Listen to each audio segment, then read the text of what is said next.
Okay, so this is something I hope you'll enjoy and have a go at. These are some of the greens I'm using to start with, and it's I've drawn this picture myself, this umbrella, and I'm already selected out my colours ready. Some nice zesty greens, the colours that I'm using to create, yay, a watermelon appearance for this umbrella. Yeah, something a bit fun, a bit different. And I'm using the brush marker tip, and the fact that I'm applying these colours fast does mean that they will blend together better on their own because the colours are all wet. So let me just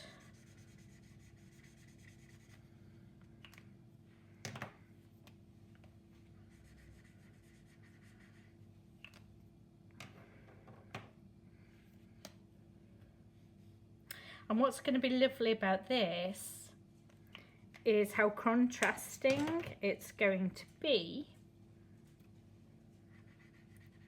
with having the green on the top zone and then having reds underneath.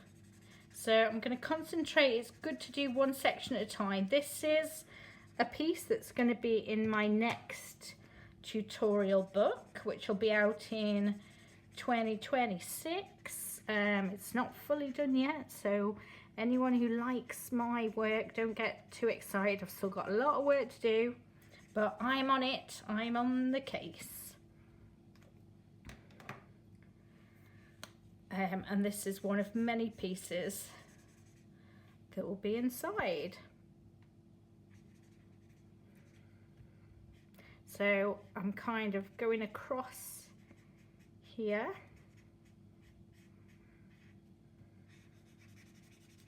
And as said, working quickly. So I can get a nice blend.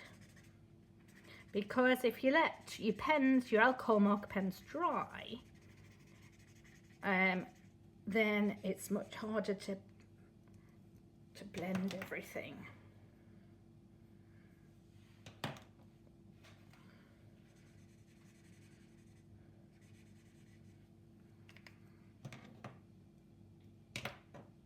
Getting confused with all my pens here. I've got millions of pens, well not millions, thousands of pens scattered around this desk, but I'm trying to get a band, sort of bar band curve going across here,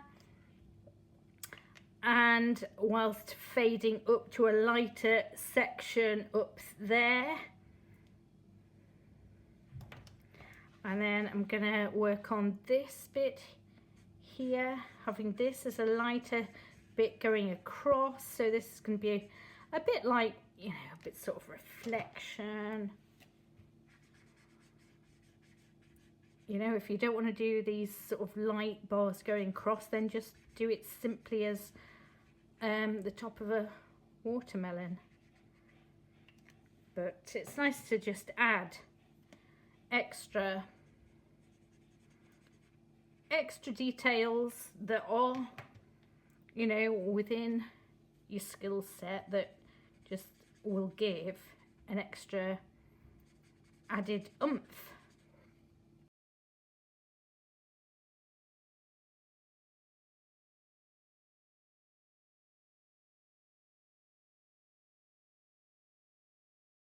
Watermelons have a lovely distinct wavy band, so I'm using the darkest of the three colours I use for this to go over. Now it's a little bit drier,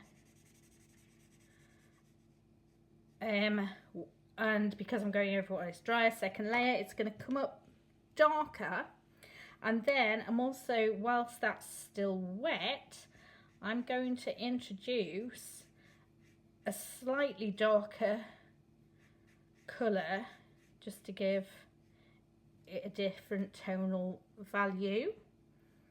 And then I'm going to start on here, so do some sort of wiggly colours, going a bit slimmer at the top where it would narrow up, and to make that lighter at the top I'm going to bleach it out a little bit with the slightly lighter colour, and the same here, just ever so getting the wrong, my dog's distracting me. My dog's barking at something, they'll be looking out the window and they've seen a doggy walk past, so they have to protect the house. So I'm gonna, in this middle section, I'm gonna go a little bit, introduce a bit of the darker green, and they will all blur a bit as they dry.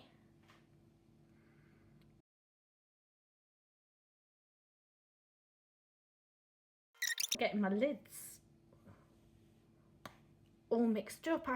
I've got a couple of colours and I've put the different lids on different pens. I'm sure some of you must have done that before. And then now I'm not knowing which colours which. I know it's got two ends, but which one is, you know, which one's the right end? So I'll have to go back to my swatch sheets.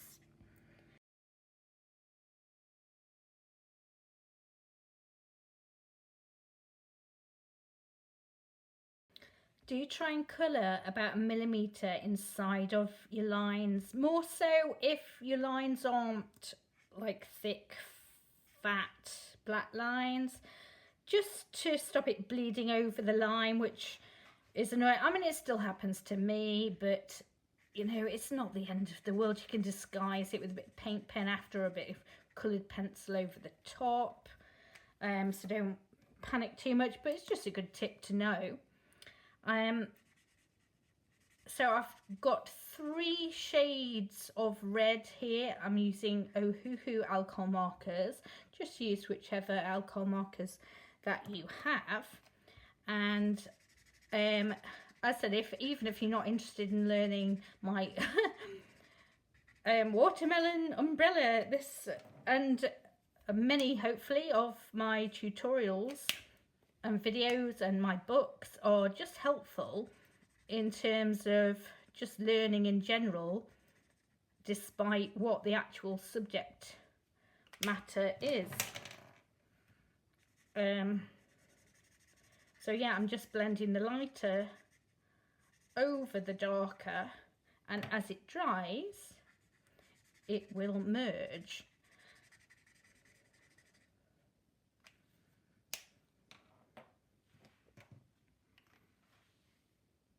And take advantage of little things in your favour.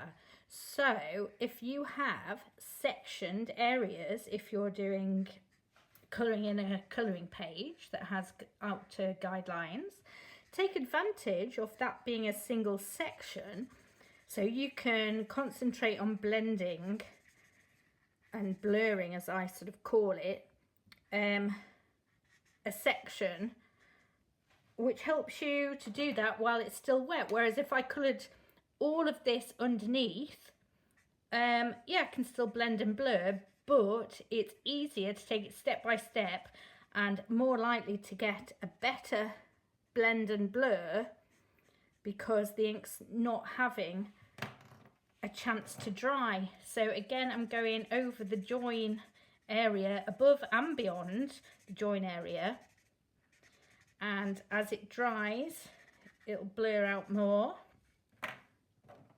And then I'm going to come in with the darker. Oh, I was good then.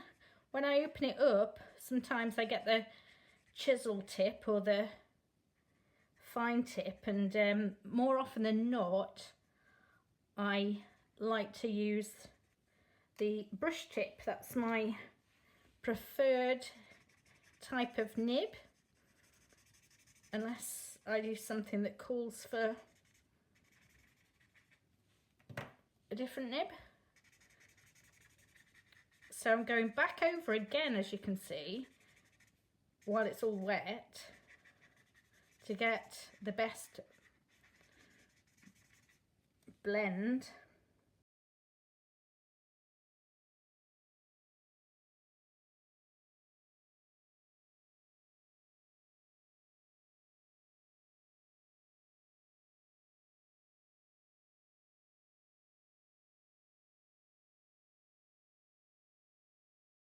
And be sure to always have several sheets of blank paper underneath. Obviously, if you're doing a colouring page, and the alcohol markers are going to bleed through.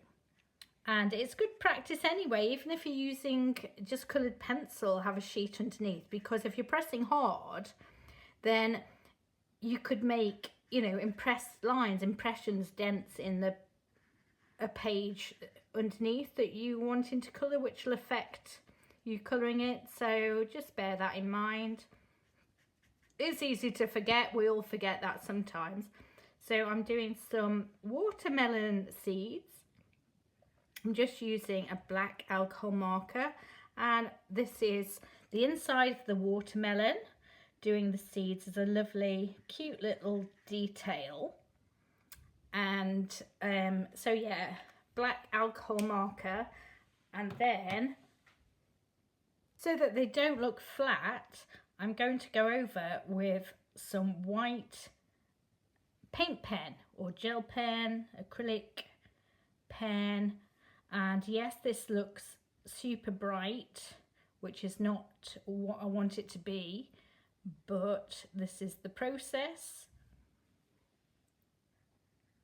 to get so that they're basically, so the seeds don't look totally flat, even though they are dark in colour. That just needs to dry for a second.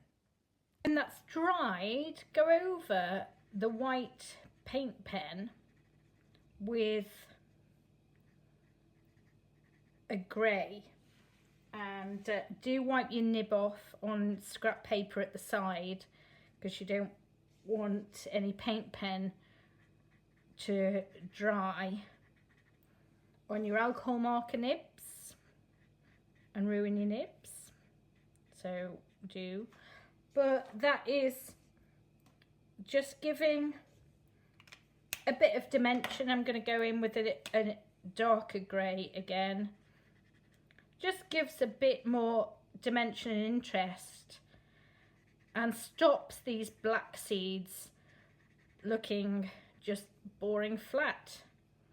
But I'm not doing particular major highlights on them because they are in shadow underneath the umbrella.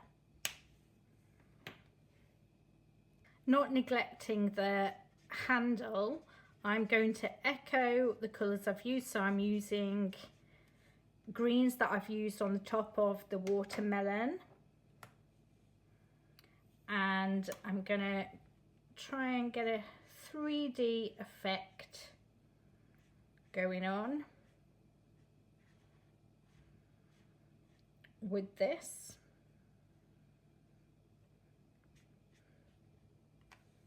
And don't forget, when you are using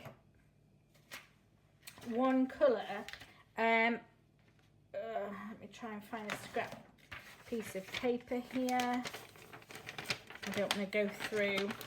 One colour will do more than just being one colour. So this colour, and when that dries, if I apply it again once it's dried, it will become a darker shade of the same colour. So actually you've got two colours in one pen.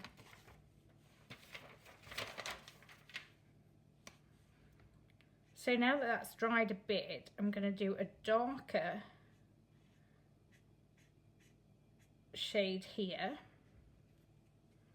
and probably will just come with a slightly darker green at the base here.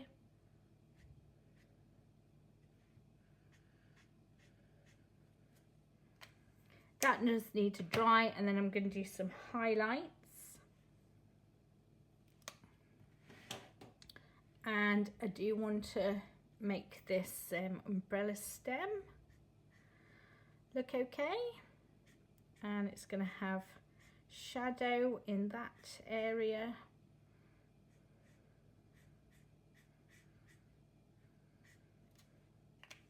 So it's going to be darker underneath. So I'm going to use a darker grey here. And then sort of split it. Try to do it neat and try to get it within the line area.